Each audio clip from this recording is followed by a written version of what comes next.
Two brothers aiming for opposite goals. What will they do when they cross paths? Welcome to Summed Up, the series where I take a game or piece of game media, summarize it, and then give it back to you. In this one, I go over Devil May Cry 3, Code 2, Vergil. The bald man Arkham and Vergil talk about the nature of demons as the first guides them to some catacombs. There, Arkham presents Vergil with a statue of a demon and says that it's the seal to the demon world. Arkham says that Sparta took the name from the demon and used its body to hold the seal. Vergil exclaims that that's impossible, while Arkham states that it wasn't so for Sparta. Then, the statue looks down at them, and Arkham says that its eyes have been watching for the last 2,000 years. Suddenly, Vergil appears in a graveyard, skinny, naked, holding his sword and surrounded by skeletons. He fights them off until he is overwhelmed and one of them slices into him. Then, lying on the floor, Vergil sees a shadowy skeletal figure resembling the statue. Vergil is stabbed over and over again by a multitude of weapons, as the demon explains that regret, lament, hopelessness, fear, resentment, anger, all of these bring it pleasure. Vergil then takes his sword and defeats the skeleton army. Back in the real world, Vergil cuts the head of the statue off and it asks the son of Sparta to give it back its name. He says that he's got no name to give it, that it can give itself whatever name it likes. Then, the demon breaks out of the statue and names itself Goman and states that once the seven are gathered, even heaven won't be beyond their reach. Dante heads into a bar and gets some pizza and tomato juice. While there, Enzo flops in, yelling at Dante about him canceling the job he set him up with. Dante replies that he's taking some personal time. Enzo says that the client is going to kill him if the job doesn't get done, and he can't find anyone to replace Dante. As he leaves the bar, Dante tells Enzo not to worry, he'll be back in time to keep him alive.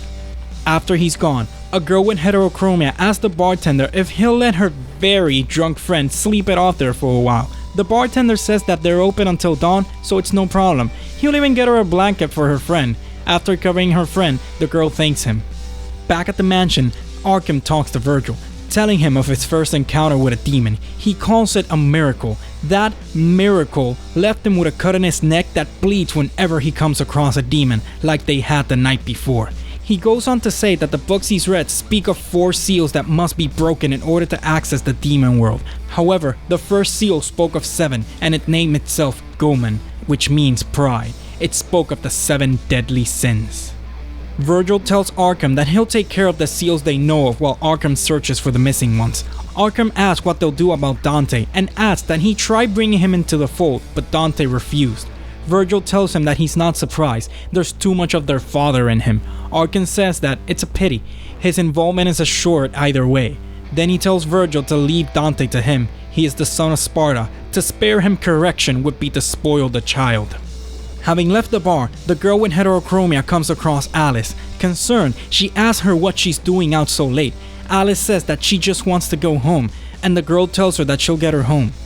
They arrive at Dante's apartment. There, Alice looks at the picture of Dante's mother, saying that she's pretty, and heterochromia girl agrees. Suddenly, Alice unleashes demonic powers and the girl is thrown to the ground. From there, she stares at Alice as the girl floats, drawers open, items fly all over the apartment. She's searching for something. She hears gunshots of Dante fighting demons outside and floats away to hide, leaving behind a very confused older girl. On his way to the apartment, Dante's pendant falls off his neck. The chain broke during his fight.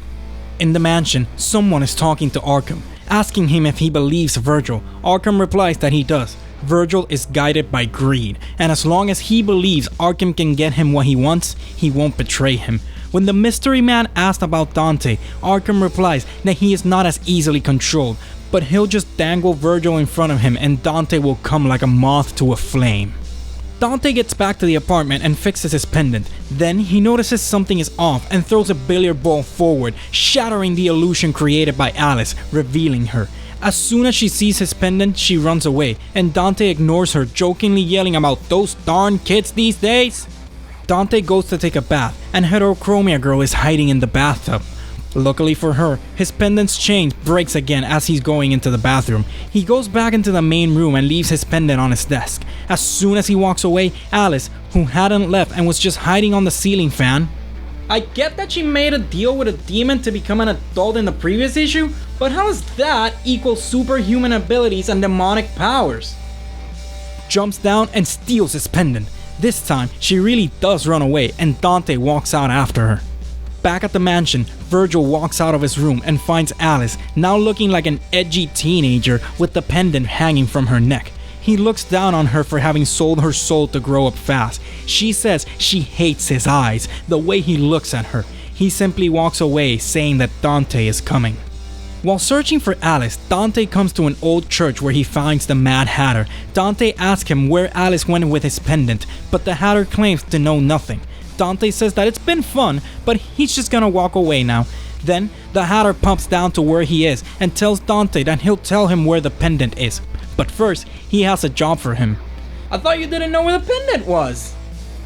Dante says that if it's killing demons, he accepts the job and shoots at the Hatter. Suddenly, the floor gives way and Dante falls into a hole. Down in the pit, Dante finds himself surrounded by blood and skulls. Then, something yells out for Sparta, his father. A platform that Dante just so happened to be standing on rises, while his blood feels like it's boiling and wings sprout from his body. Now, with some lighting in the pit, a giant statue can be seen, similar to the one Vergil confronted before. This one's already headless, but its head's in the pit and it speaks to Dante. It's been waiting for 2,000 years, trapped, weeping tears of blood that became an ocean. While Dante writhes and squirms, the statue tells Sparta that it can smell him, but it can't see him. It's hungered for his blood. Dante lunges at the statue's head and slices part of its face off. He tells it that he doesn't care what's going on, but if it has a 2,000-year-old grudge against his father, they should just get down to business. The statue attacks him while Dante flies around with his newfound wings. It asks Sparta to give it back its name, and Dante replies that it's got the wrong guy. Finally, Dante makes one big slash at it and splits the statue in two. Still, its head asks Sparta to give it its name. Dante stares at his demonic-looking hand, asking what the statue did to him, while the statue continues to demand its name. Dante flies back up to the church and attacks the Hatter, telling him that he's got 3 seconds to explain what's going on. He tells Dante that that was the job, to give the statue a name. Then Dante asks what'll happen when he gives it a name, and adds that the Hatter must be forgetting what his job title is, Demon Hunter, and aims his gun at him.